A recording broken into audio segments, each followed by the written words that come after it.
Today we are again taking the Wendella Chicago architecture tour for 90 minutes to see the Chicago skyline at night beautifully lit up. In our last video of the architectural day tour we have mentioned the direction and ticket links. Please go and check it out. This tour is the last tour of the evening and I feel this tour gives the taste of both. The day and night view of the Chicago skyline.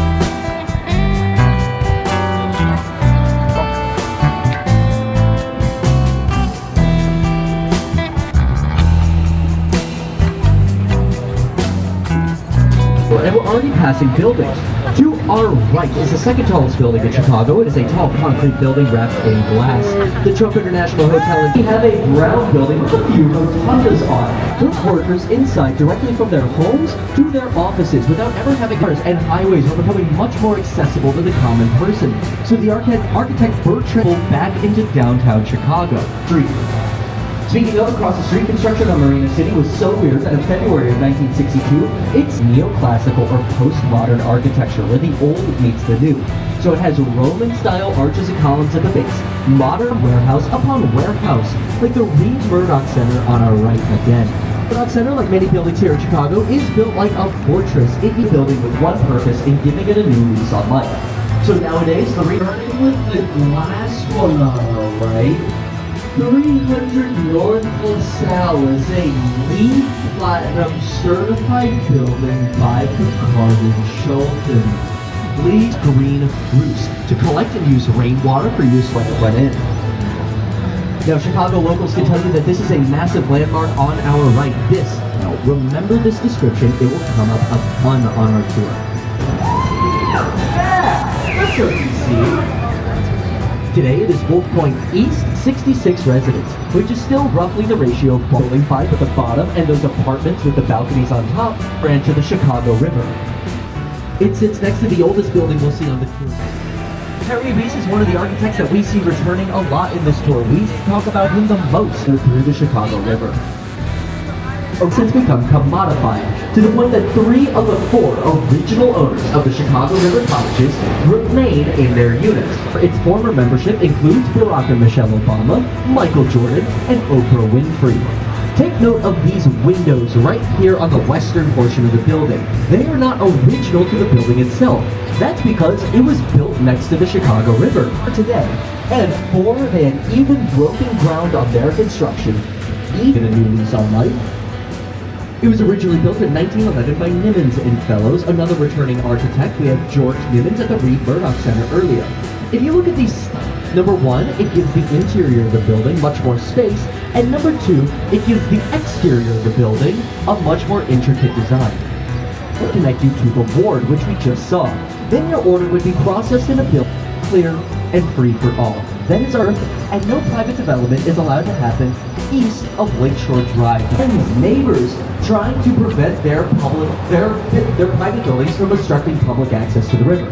He later said that if he had known it would take 50 pairs of roller skates, 700 in total. Why one down in that big fight?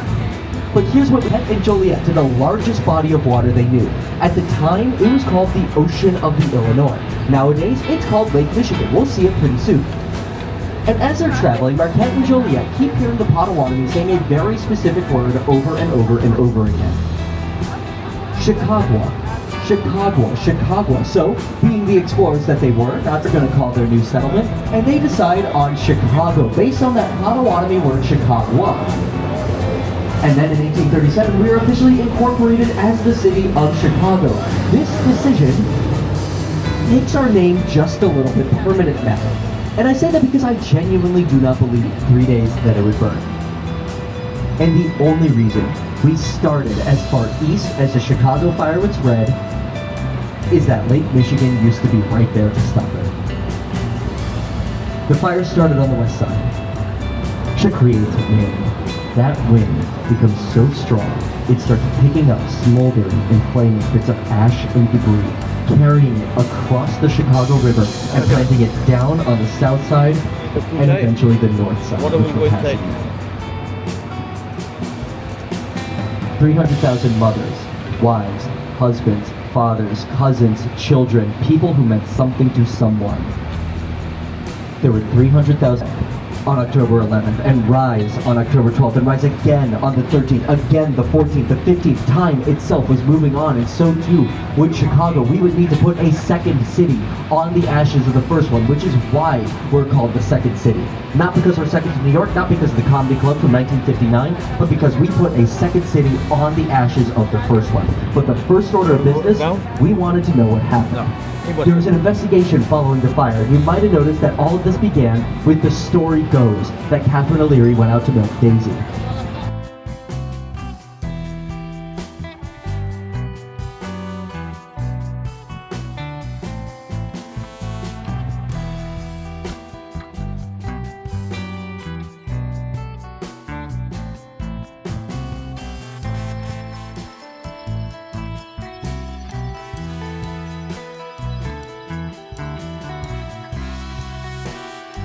The fire what did.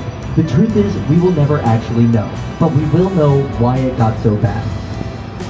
We were building quickly, tightly, and out of the way.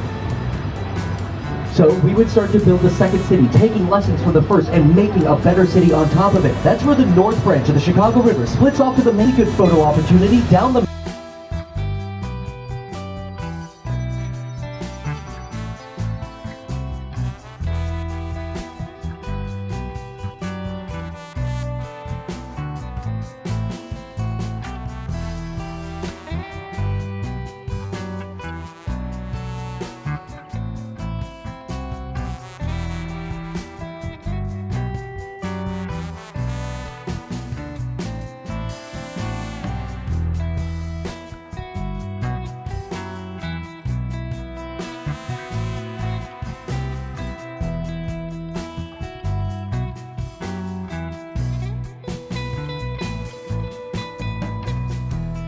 of a tuning fork or a champagne glass. That is 150 North Riverside by Getch and Partners. Now folks, if you all could do me a favor, look up and to the right. Well, there's a bridge there, but on the other side of the bridge, look up and to the right, into your reflection of 150 North Rivers. Here's how the building works. Those silver beams on the side of the building are called I-beams. They are made from some of the strongest steel in the world from Luxembourg. Behind in 150 North Riverside is called a sloshing damper system. It is a tank of 100, and when the wind pushes the building, it tilts it slightly, moving the tank of water. But you can try this right now if you can tell a Van Gogh from a Monet, from a Kahlo, from a Picasso. Just like you can tell a Getch and Partners from a Graham, Anderson, Probst, and White. About to flank us on either side of the boat, I'm going to talk about both of these at the exact same time. Because they are both on our right. Is only Art Deco on the riverside. The front of the building is a style inspired by the French Renaissance. Why is that? Well, because we're floating behind a 3,500-seat opera theater, home to the Lyric Opera of Chicago. We were still treating the Chicago River as an alleyway, a sewer system. Nobody thought anyone was going to want to see them. What are gateway centers? Gateway 1 is behind the boat, but don't bother looking back, because its identical twin is on our right, Gateway 2. Both of these are in the international style of architecture.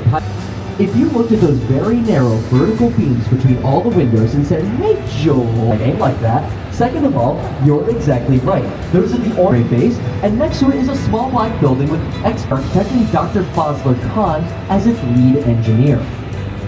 Tower. We'll talk about it on the grid system. That red box is the building's location. Art Deco will get more and more stone from here. Originally, this was the largest post. We're actually able to raise the funds necessary to renovate the old post.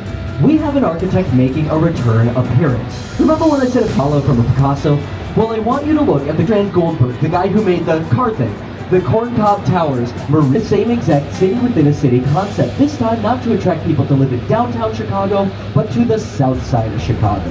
So it has a still functional marina, a still functional daycare, and a 1 acre, climate controlled, football field sized indoor park.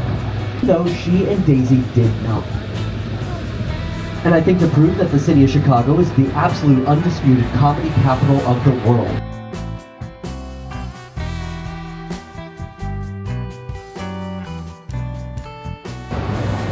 To our left, you'll see nothing. Everybody give me an ooh. Everybody give me an ah. Exactly. No, this is actually some of my favorite nothing to talk about. And this is one of the most exciting parts of the tour for me because we are watching Chicago get built in real time. And we get to combine our history, our culture, our city planning artists. You might choose Pilsen. There's a huge art scene down there. If you're a young family, maybe Lincoln Park, the zoo, the free zoos right there. There are 77 distinct neighborhoods in the city of Chicago, and on our left is a development called River. That to this day, right this minute, Bubbly Creek is still bubbling, thanks to decomposing organic material at the bottom.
Down below, if I want to see some more of the tour, we are going to get restarted in about 1 minute, 1 to 2 minutes.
Chicago in just a second, but let's do a warm-up building while we wait.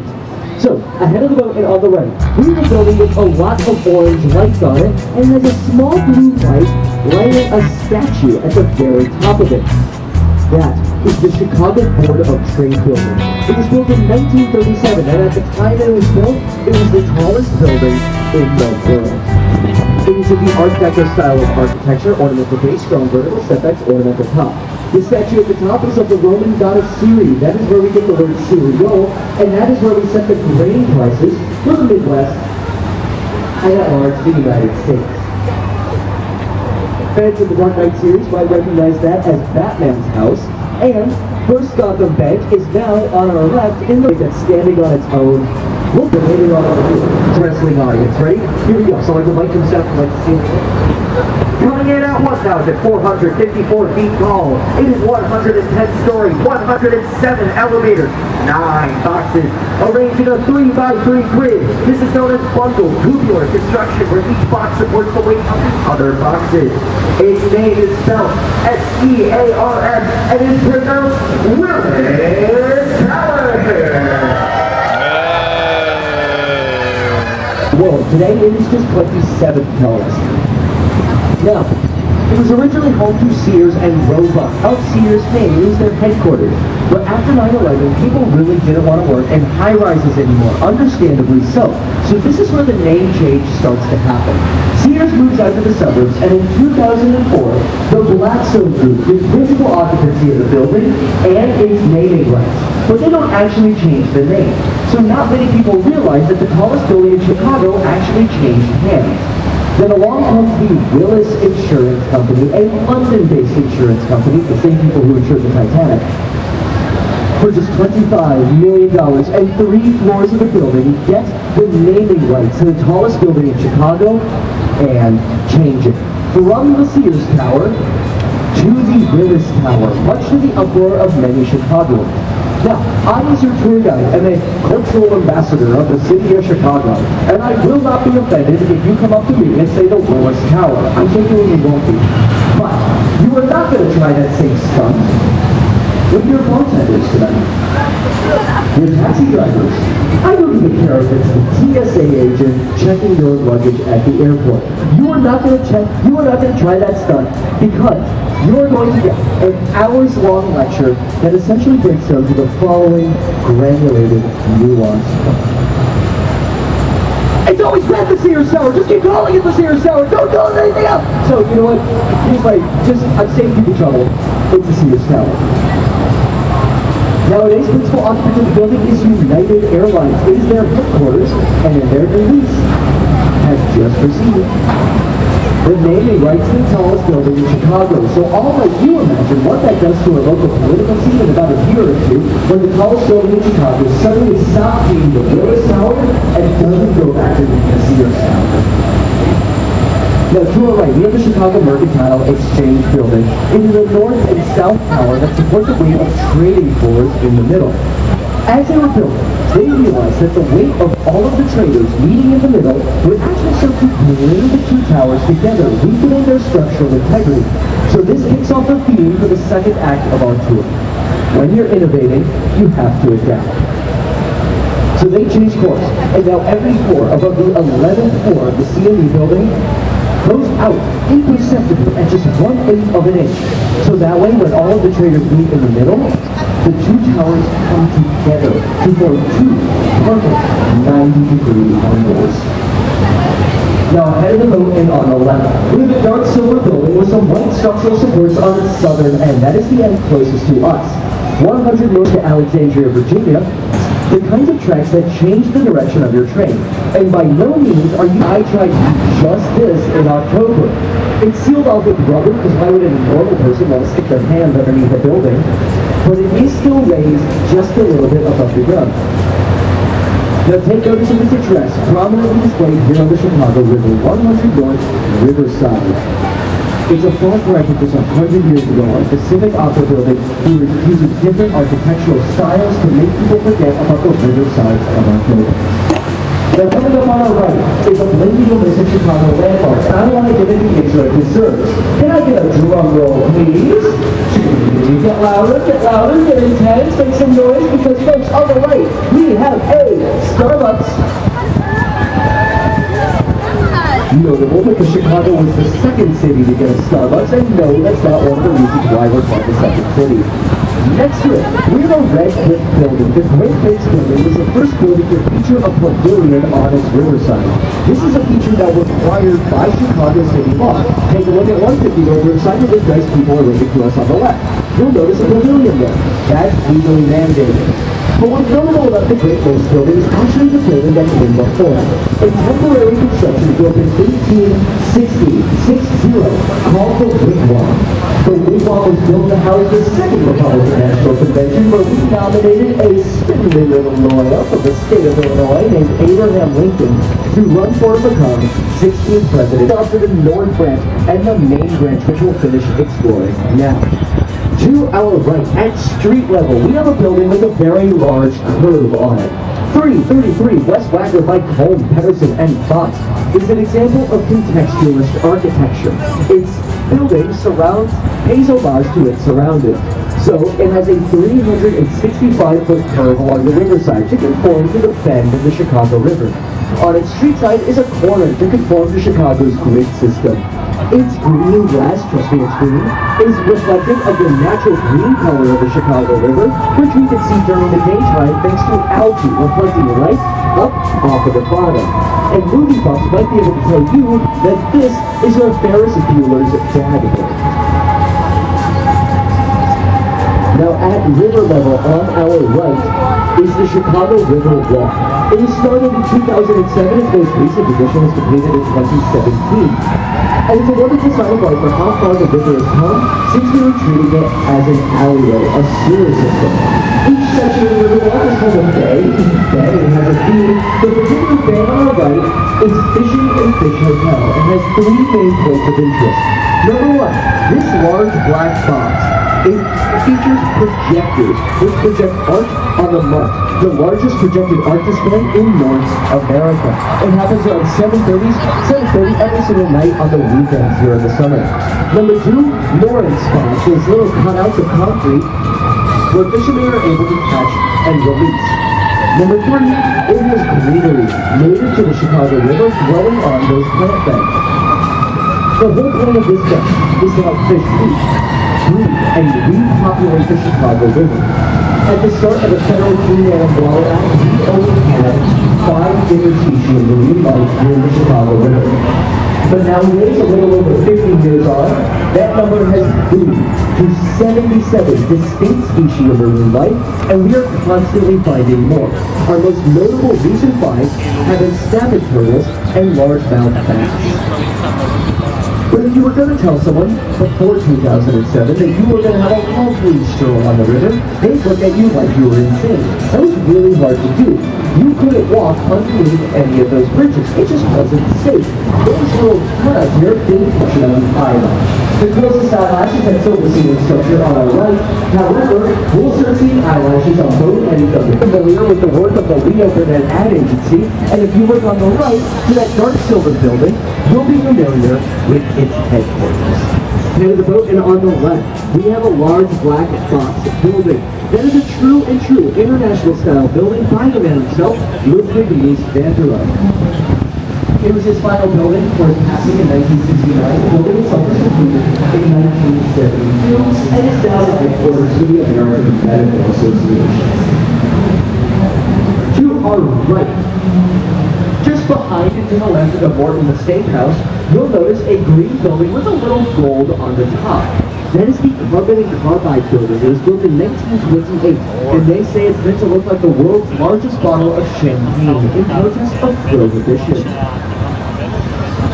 Or so they say. It's not actually meant to look like a big bottle of champagne, but it is clad with real green limestone, and the top of it is 24-karat gold. The same type of gold used by astronauts to paint their bodies up until the mid-1990s. We're going to stay on the right for the next two buildings, starting with a very skinny one between the London House Extension and the Royal Semester, the two glass buildings. That very skinny one, however, you may notice a different shade of white than the rest of the building. That's because the original 4 floors at the top were falling apart. But we couldn't fit a crane up there to repair them. So base, stacks of floors, and an ornamental top. At the rotunda at the top is a small restaurant that features an engagement package. So if you're looking to pop the question to someone special here in Chicago, I highly recommend giving a yes before you hit the elevator. If you don't, you'll be stuck up there with a $3,000 bottle of champagne you don't know what to do with, a broken heart, and the staff politely trying to usher you out for really cramping the fire. Now we're passing over Michigan Avenue. Remember, nothing we're about to see is original to Chicago's geography. Starting on our left, we have the Apple Store, voted best place in Chicago to buy an iPhone and immediately chuck it into the river by Samsung Users Weekly. And this is NBC's regional television hub, and it has everything you could want in such a facility. So if you've ever seen NBC's weather, NBC's news for here in Chicago, if you've ever seen Chicago PD, Fire, or Bed, or if you've ever seen the Jerry Springer Show, they all originate in NBC Tower. In fact, Jerry Springer was taped in NBC Tower. Saying again, skyline on the left with the Sheraton Hotel. It's this tan building with the rounded corners. The Sheraton Hotel boasts having the largest ballroom in the city of Chicago. Its ballroom is roughly the size of 1 acre, or a football field. And instead of dismantling this building to give it a new base, they instead, or so they say. Because James DeStefano is from Des Plaines, Illinois, which is famously not New York City, and that's not an homage to the Statue of Liberty. It just happens to look like it. Next to it, you'll see a very, very narrow sliver of private development that they were allowed to build on. That's not true. Some people say the trees at its base are the entrance to Navy Pier. Ahead of us to the left, we'll talk about it in just a second. That's also not true. The real reason is that we liked it and we're giving it a free pass. So that's it.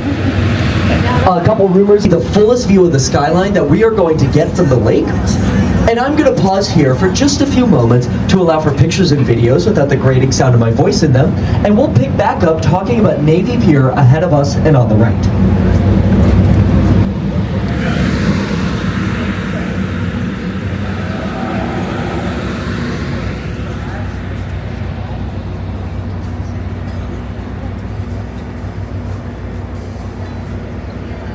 Run in a few weeks. If anyone's gotten the Instagram ads, you can correct me. It also features that Ferris wheel, an homage to the first ever Ferris wheel. The first one was actually a little bit taller. This one's only about 3/4 feet in full size. Navy Pier also features the Sable Hotel, namesake of one of those 2 World War II ships. It also features a Margaritaville, not namesake of one of those 2 World War II ships, and several other smaller restaurants, bars, and performance spaces. I recommend going to Navy Pier if you have some more time on your trip. Well, folks, we are making our way back west, and I have a public service announcement if I can have everyone's attention, please. Folks, it is my absolute regret to inform you all that we only have around 10 minutes left to go. I know, but let's get into the rest of our trip today. Now, before we see our next thing, I need to provide a little bit of context, because some of you may be aware that the Chicago River actually flows backwards from its original direction.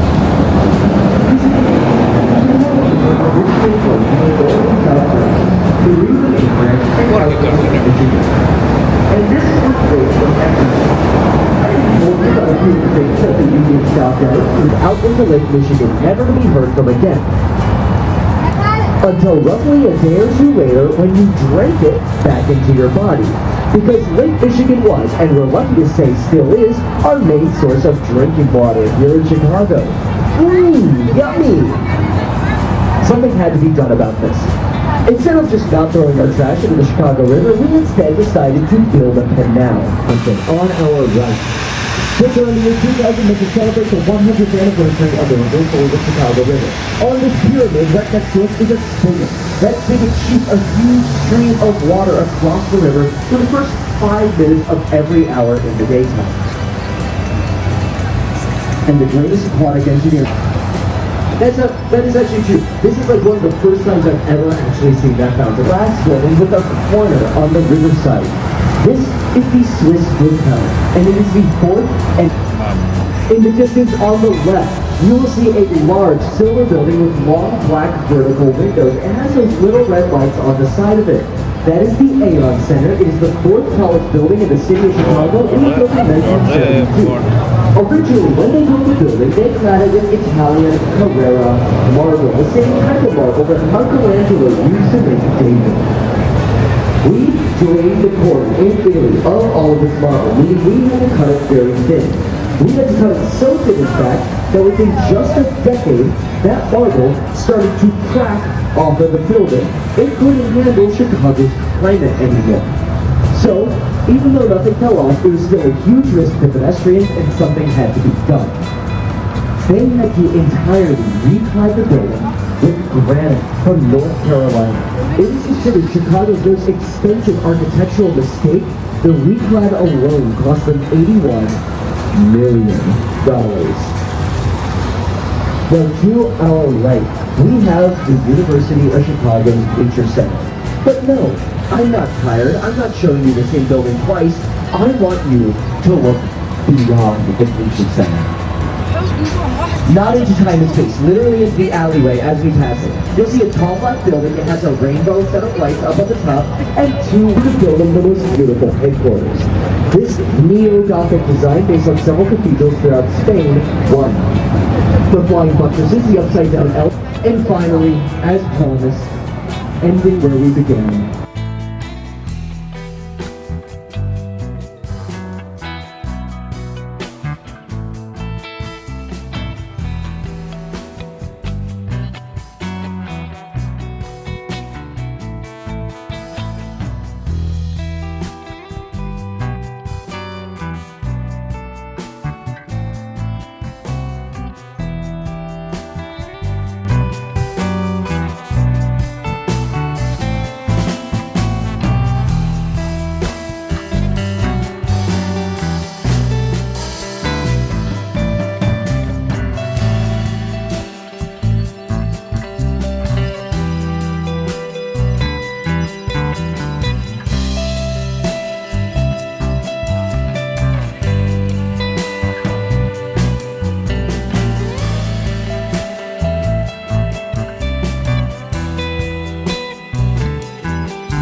Thanks for watching, and we will see you in our next video.